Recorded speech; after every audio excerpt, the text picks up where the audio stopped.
All right, and the final topics of questions I want to talk about is travel questions, because obviously you've been very well traveled like myself. You've been Bali, Germany, London. You've spent a lot of time living in these places. So I guess, yeah, it's just great to know a bit more about your travel experience. So in terms of Bali, obviously it's on my bucket list. I've never actually been.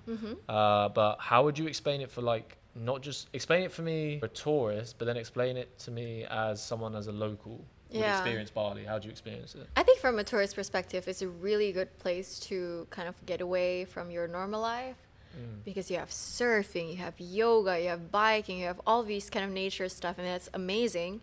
But on the flip side of that, there's so much like nightlife and parties going on. Finn's Beach Club. Exactly. How do you know this? I've researched Bali to... I did their social media, by the way. You do? Yes. Why aren't you getting me in? Get me free tickets to Bali. I'll be there any day surfing. But yeah, it's good because it's an escape. So I think for tourists, it's amazing. Like you can eat really good for really cheap there, and it's good lifestyle, good weather all year Beautiful round. people go to Bali as well. Many people, models, And stuff it's like that. a 3D Tinder. Like you walk there and you see like 1,000 beautiful girls, like walking down, just having a beer at the brewery. Yeah. Whatever you think is good looking in London, triple it. Yeah. And that's your normal day in Bali. Yeah, honestly, like a lot of people I've spoken to in London who have been and spent time in Bali, they just always end up being, they just tend to be good looking. I don't know why. But this is what I said to you about like Asian culture. Like the girls put a lot of effort in looking good.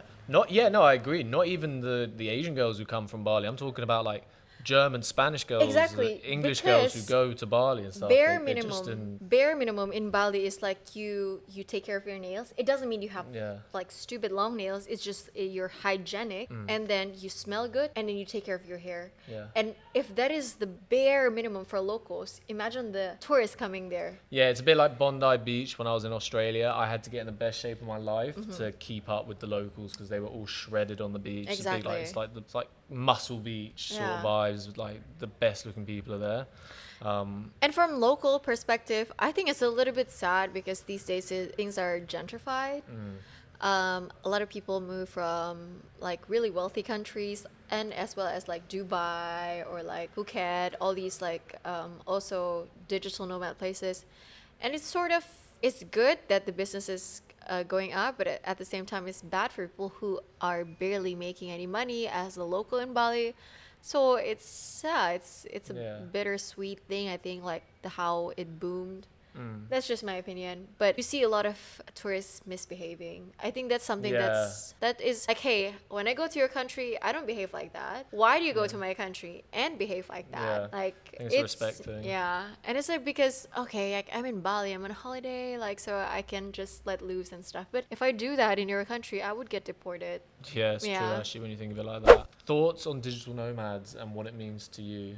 For me, like I've lived in Spain for 6 months and worked abroad, and it was like some of the happiest I've ever been. Yeah. I love it. I think it's definitely my future calling, Yeah. so to speak. Work anywhere in the world on my own dime. I think that's really important to me. What does Yeah. that mean to you? I mean, it's everything, especially since the pandemic. It is the way of like, for me, it's the ideal way of living because you're not really bound to, I don't know, a system.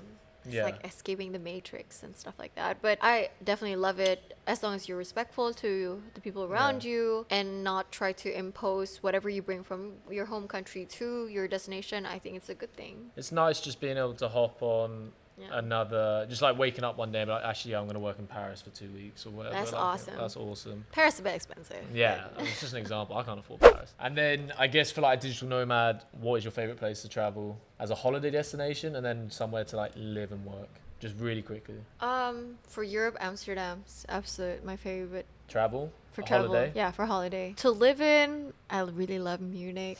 Okay, I've never been to Germany. I've definitely got to go. Yeah, I think Europe is just like on its own. But for holiday in general, I like Sri Lanka, all these like random countries. Like I'm sorry to say random, but like places that I would never go to, but I really like going to these places for a holiday. To live in, I really love Bali. Actually, it's comfortable. You get like convenience and everything. but I also like Singapore. Do you So surf? I would say yes, like once a week sort of thing. Oh, really? Yeah, not like some people are like. Yeah, but once a week is Yeah. way more than like, fucking hell, better than me then. Fair enough. Fair enough. See you around. And then beach or city to live. I like both. It's hard. For if me, I it's could, beach all time. Yeah. All day long, it's the beach because I don't know if I get it from my mum or whatever, but like just the sound of the ocean just calms me down. I so think much. 50-50 for me. I like cities too. Okay. Yeah. Yeah, I like cities, but I think just something about the ocean waves, just walking down in the morning with a Yeah. coffee, with your stress, go down to the beach. Yeah. I just love it. But the sun is paramount, and that's why I want to get the fuck out of London and Yeah. live abroad. And then favorite thing about London, Nando's. which we're going to get later, which is why we're going to wrap this up in a minute, and something you hate or dislike. The tutting of the Londoners The when I tutting. walk slow. And she's a slow in the walker. I am. And come on, like I really don't get this passive aggressiveness of Londoners. Like, I think it's big city thing, as I think I said, like off air, like New York is kind of similar. but it's extra here. Yeah, like, probably. They don't just say to you, "Hey, can you walk Yeah, people faster?" are They le- just tut. It's like how they know. But that's something that I don't really like. Yeah. And then my final question, which came from one of our viewers, so shout out to you, Stefan, for giving us this question. Not really to do with anything dating related, but how do you avoid Bali belly? And have you ever experienced it? Just have strong stomach.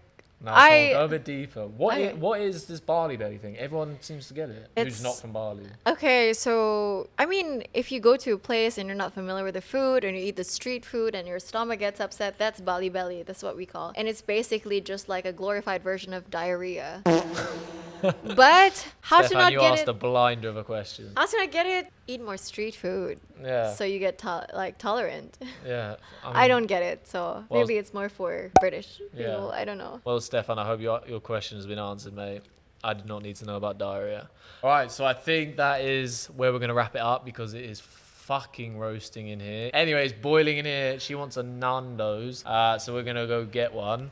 And yeah, thank you so much, guys, for watching. Hope you enjoyed it. But yeah, if you enjoyed it, please hit that like and subscribe button. It really does mean a lot to this channel. All right, thank you, guys. Peace.